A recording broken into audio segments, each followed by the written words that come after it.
La plupart des gens sont stressés, anxieux et manquent de sens dans leur vie. Ils voient bien leur but qui est au loin après un long chemin semé d'obstacles, mais ils prennent jamais le temps d'avoir les outils pour surpasser ces obstacles. Alors oui, ils essayent certains trucs, ils lisent du dev perso, ils mettent plein d'habitudes en place et ils essayent des hacks de productivité, mais rien n'y fait. Il leur manque quelque chose. À la fin de la journée, ils continuent à avoir cette boule au ventre. Et cette boule au ventre, c'est la question fatidique. Est-ce que je vais réussir à m'en sortir dans ma vie? Les bonnes compétences acquises au bon moment peuvent littéralement changer la trajectoire d'une vie. Sauf qu'on est tellement habitué à avoir une vie non intentionnelle qu'on ne choisit même plus nos compétences, on les subit. Aujourd'hui, je vais t'expliquer comment choisir les bonnes compétences et comment les utiliser pour devenir tellement bon qu'atteindre tes objectifs deviendra facile pour toi. Et à la fin de cette vidéo, je t'expliquerai comment apprendre une compétence 10 fois plus vite, donc reste attentif. La grande illusion dans laquelle on nous a toujours éduqués, c'est qu'il faut être un spécialiste pour réussir sa vie. Le spécialiste, c'est un expert, c'est celui qui connaît son domaine sur le bout des doigts. Et la vision communément partagée par la société, c'est qu'il faut se spécialiser. Prends juste l'exemple des études, plus tu avances dans les études, plus on te demande de choisir une spécialisation. Plus on te demande de t'enfermer petit à petit dans une case dont tu ne pourras jamais sortir. Le truc, c'est que quand tu es un spécialiste, tu dépends d'un domaine, et le jour où le domaine s'effondre, tu n'as plus aucune valeur aux yeux de la société. Imagine que tu sois au 19e siècle, et que tu sois un grand spécialiste reconnu dans le monde des calèches. Tu as dédié toute ta vie à la construction de calèches, tout le monde te respecte et te reconnaît pour ça. Au moment où l'automobile arrive,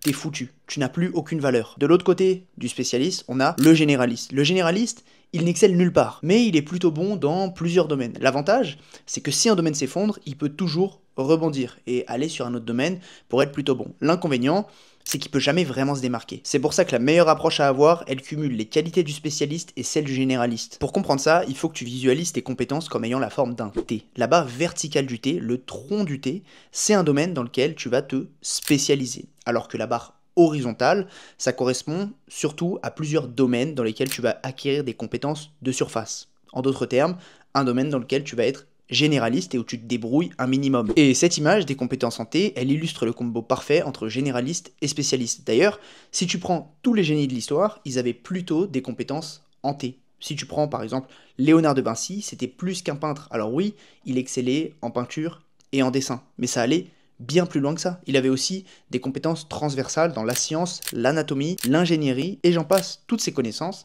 elles lui permettaient d'être un humain complet et quelqu'un de globalement excellent, ce qui a donné d'ailleurs un peu plus tard la notion de polymathe, et quand on parle de polymatie, on parle souvent en référence de Léonard de Vinci. Donc la spécialisation, malgré le fait que ce soit le modèle qu'on nous a imposé depuis tout petit, notamment avec l'école, c'est un mode de vie fragile et qui est inadapté pour la plupart des gens. Maintenant, tu te demandes sûrement comment répartir tes compétences. Comment répartir tes compétences entre le tronc spécialiste vertical et le tronc généraliste horizontal? Comment être sûr de choisir les bonnes compétences dans ta vie? Dans ses livres, Nassim Taleb, il parle d'une notion que j'aime beaucoup, c'est une théorie qui s'appelle l'effet Lindy. L'effet Lindy, c'est une théorie selon laquelle plus une chose existe depuis longtemps, plus il y a des chances qu'elle existe pendant encore très longtemps. Il donne souvent un exemple qui me fait pas mal rire, c'est qu'il dit qu'il ne boit que des boissons millénaire. Nassim Taleb dit qu'il ne boit que de l'eau, du thé, du café et du vin. Bon, c'est une manière un peu marrante de le dire, mais tu devrais penser exactement pareil avec les compétences dans lesquelles tu décides de te spécialiser. Tu devrais pas chercher à te spécialiser dans quelque chose qui est purement le produit de notre époque. À la place,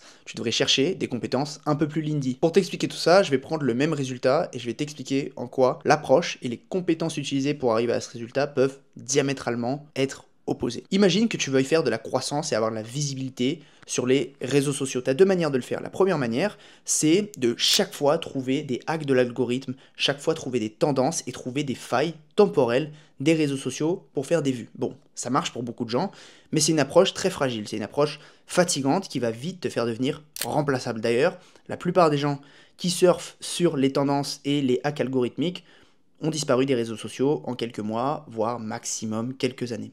La deuxième chose que tu peux faire pour faire de la croissance et avoir une présence durable sur les réseaux sociaux, c'est de creuser les mécanismes psychologiques qui vont faire que tu arrives à avoir l'attention des gens. Avec deux approches différentes, tu arrives au même résultat, mais dans une approche, tu t'es spécialisé dans quelque chose de lindy où tu seras irremplaçable sur le moyen long terme, et dans l'autre approche, la première, c'est quelque chose de très fragile et fatigant qui fera de toi quelqu'un de très remplaçable au bout d'un moment. Le tronc de ton thé, la barre verticale, ça devrait être constitué de ce genre de compétences, des compétences qu'on appelle des compétences immuables. Quelle que soit l'époque, elles sont encore là. Et souvent, ces compétences, elles fonctionnent très bien parce qu'elles ont un lien avec l'esprit humain, par exemple. La prise de décision, l'écriture, l'art oratoire, la persuasion, toutes ces compétences, elles ont fait leurs preuves pendant des millénaires. Pour le choix du tronc et des compétences dans lesquelles tu vas te spécialiser, je te conseille de t'investir dans des compétences où tu sens que tu as déjà des facilités. Beaucoup de gens font l'erreur de s'investir dans des compétences où ils ont des lacunes. Ils veulent combler leurs lacunes. Et encore une fois, ça c'est un héritage de l'école. À l'école, on t'apprend à pointer du doigt les matières où tu as 8-9 sur 20 pour passer à 10-11, plutôt que pointer du doigt les matières où tu as déjà 17-18 pour passer à 20 et pour devenir vraiment excellent. Tu perds beaucoup de temps, tu perds beaucoup d'énergie à vouloir combler tes lacunes, là où si dans ta compétence, encore une fois, de spécialisation, tu mets une énergie nécessaire à investir dessus et à devenir encore plus excellent, c'est là que tu atteindras des super résultats. Par exemple, dans mon cas, j'ai vite compris dans ma vie que j'avais des facilités avec l'écriture, donc je continue à m'améliorer en permanence sur cette compétence, et tout ce que j'ai fait dans ma vie, notamment pour gagner de l'argent, ça avait un lien plus ou moins étroit avec le fait de bien écrire. Et encore aujourd'hui, quand j'accompagne des gens à créer du contenu, c'est pas pour leur apprendre à aller de hack algorithmique en hack algorithmique, c'est pas pour leur apprendre à surfer sur des tendances, c'est pour leur apprendre à écrire et à développer des bonnes idées pour se démarquer. Et ça passe par la capacité d'écriture. D'ailleurs, si c'est une approche qui te parle, que tu as envie de vivre de tes idées, de créer une marque personnelle solide et surtout de durer sur le long terme sans sauter de la nouvelle tendance TikTok à la nouvelle tendance TikTok, je te laisse un premier lien en description pour parler de ça avec moi. On va pouvoir se prendre 1 heure tous les deux. C'est un appel totalement gratuit où on va parler de tes objectifs et de tes blocages par rapport à la création de contenu. La pire des choses qui puissent t'arriver pendant cet appel, c'est de ressortir avec un max de valeur. Prends l'appel, premier lien en description, encore une fois, totalement gratuit et j'attends de te voir de l'autre côté. Maintenant, en termes de temps et d'investissement, je pense que tu devrais passer 80% de ton temps à viser l'excellence dans tes compétences spéciales pour vraiment pouvoir en tirer profit dans ta vie et passe le 20% restant à avoir une certaine curiosité naturelle et à ajouter des branches dans tes compétences générales. Ne t'enferme pas dans ta compétence ou dans tes compétences spéciales. Encore une fois, tu vas t'enfermer dans une case et il y a possibilité avec le temps que tu n'aies plus aucune valeur aux yeux de la société. Donc rappelle-toi de cette vision des compétences en T, cumule l'approche généraliste d'un côté et spécialiste de l'autre, apprends à investir assez de temps sur les différents types de compétences et tu excelleras dans tous les projets que tu vas entreprendre. Bon, maintenant tu me diras peut-être qu'à chaque fois que tu essaies d'apprendre des compétences, tu finis par abandonner. Peut-être que tu manques de détermination, peut-être que tu finis par te lasser, mais dans tous les cas, je vais t'expliquer comment apprendre une compétence, t'y tenir et surtout l'apprendre 10 fois plus vite. La raison pour laquelle tu échoues à chaque fois, c'est que tu n'as aucune raison d'apprendre la compétence. Peut-être que tu vas chercher à mettre en place des techniques ultra poussées avec des hacks que tu as vus sur internet, des vidéos de développement personnel, mais il n'y a rien qui surpasse le plaisir que tu vas prendre à apprendre une nouvelle compétence. Et je suis persuadé que si tu n'aimes pas quelque chose, tu finiras toujours par perdre en motivation. Il y a quelques temps, je m'étais donné le défi d'apprendre à coder, mais coder en soi, ça veut rien dire. Coder, c'est juste un moyen d'arriver à une fin, c'est-à-dire développer un certain type de programme informatique. Et il y a des millions et des millions de manières de coder.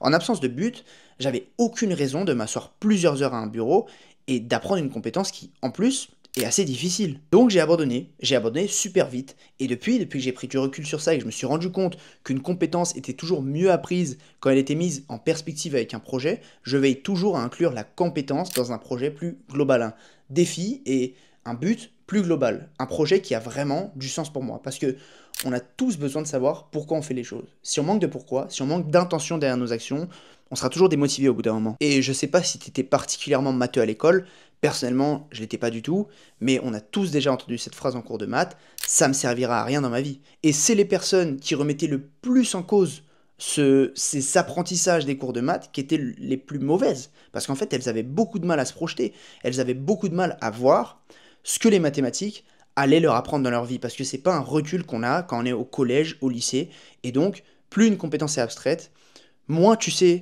ce que ça va t'apporter et pourquoi tu le fais, moins tu arrives à t'investir dedans et donc moins tu es motivé. Donc tu dois commencer à développer le réflexe de voir les implications concrètes de ta compétence dans la vraie vie. Voilà ce que tu vas faire.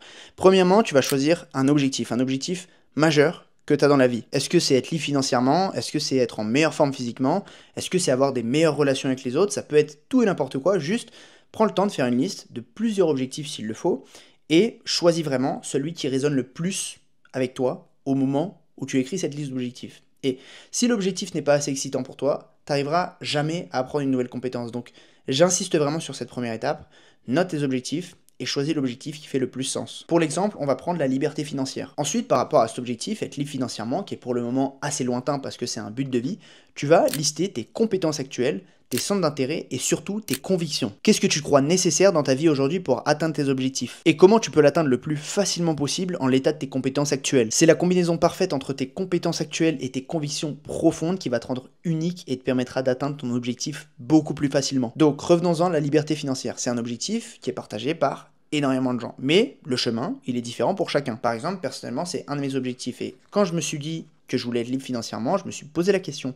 Je me suis demandé quelles sont mes compétences actuelles, quelles sont mes convictions et dans quelle direction globale j'ai envie d'aller. Et pour moi, une fois que je me suis posé ces questions, c'était évident. Je suis quelqu'un de naturellement assez créatif, qui est assez bon pour écrire, encore une fois, comme je l'ai dit, et qui sait assembler des idées entre elles. Donc, dans mon cas, ça se matérialisait par la création de contenu. Je faisais levier sur ce que j'aimais déjà, sur ce sur quoi j'étais déjà plutôt bon, pour me créer un chemin unique vers ma liberté financière. Et ce projet, il est constitué à la fois de compétences immuables, dans lesquelles je me spécialise, par exemple l'écriture, le fait de bien savoir s'exprimer, et de compétences un peu plus passagères qui sont propres à notre époque, par exemple savoir gérer une caméra, savoir me filmer, savoir gérer un micro, par exemple, ça c'est des compétences passagères parce que il y a fort à parier que dans 1000 ans, ces compétences n'existeront sûrement plus. Et c'est parce que ces compétences font partie d'un projet global que je suis aussi motivé au quotidien et que j'ai envie d'atteindre ma vision. Chaque jour, j'y prends plaisir parce que je sais exactement pourquoi je fais ça. C'est le croisement parfait entre les choses que j'aime, mes compétences naturelles sur lesquelles je capitalise et mon idéal de vie. Je sens que je suis au bon endroit, au bon moment, et ça me motive parce que j'y trouve énormément de sens. Donc la meilleure manière d'apprendre une compétence et de l'apprendre